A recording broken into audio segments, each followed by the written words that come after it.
Pulsating electromagnetic field. The pulsating electromagnetic field that creates the sun and moon affects the waters of the seas as we have seen in the tides. It affects the air in the same way. We observe this particularly in caves. Sometimes the wind comes from under the earth to the outside and sometimes from the outside to the inside, making the cave in a sense whistle.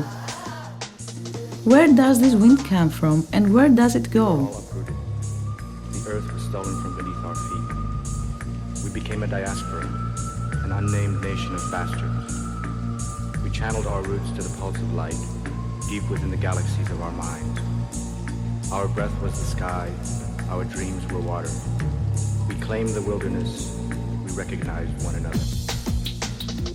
The truth is that the Earth has many internal cavities in the soil and subsoil which contain enormous amounts of air both in the dry and in the wet evaporization phase.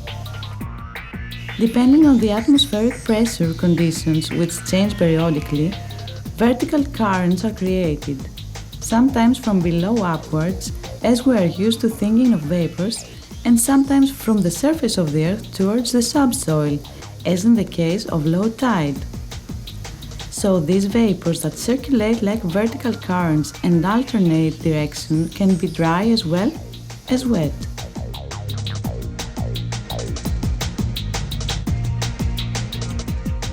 When dry vapors all the way up create winds due to atmospheric pressure, these dry ones, which are from elements of fire, rise into the ionosphere and create celestial phenomena.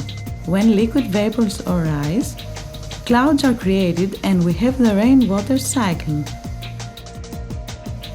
When dry fumes pump downwards, collect and accumulate in underground cavities with the risk of their saturation and their ignition.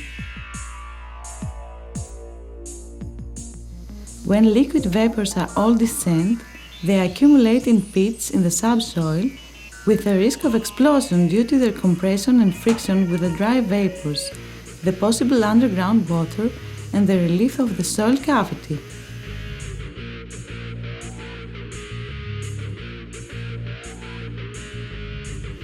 Also, as we have seen in Book 4, it affects plants, fish and animals in general.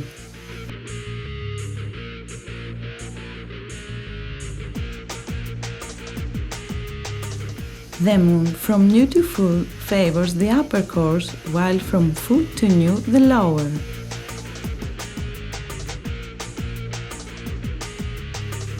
The passage of the sun from the meridian of each part favors the upper course, while the passage of the moon from the meridian favors the lower one. So we see that there is an inextricable relationship between the pulsating cosmic electromagnetic field and the atmospheric pressure and the creation of winds.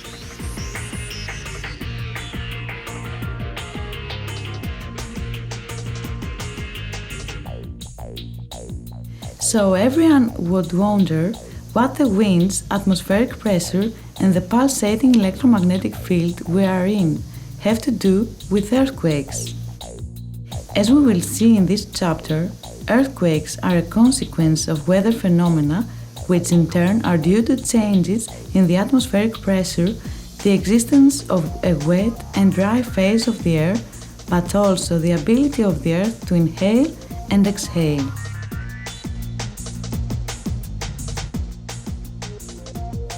The parallelism of celestial phenomena with earthquakes will also be understood, which at first seems invalid. There are cases of an earthquake that, with the creation of a chasm, we have a call for water, or in other cases we have a call for lava and the earthquake is combined with a volcanic activity. All this, as we will see, has to do with the type and nature of the underground accumulated saturated fumes, dry or wet.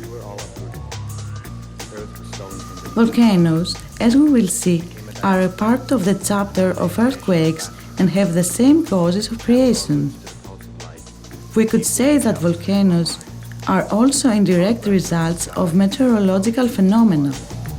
We claim the wilderness. We recognize one another. The close and continuous relationship of all elements, earth, water, air, fire, at all levels, subsoil, soil, surface of the earth, troposphere, stratosphere, ionosphere, etheric field, will also be understood.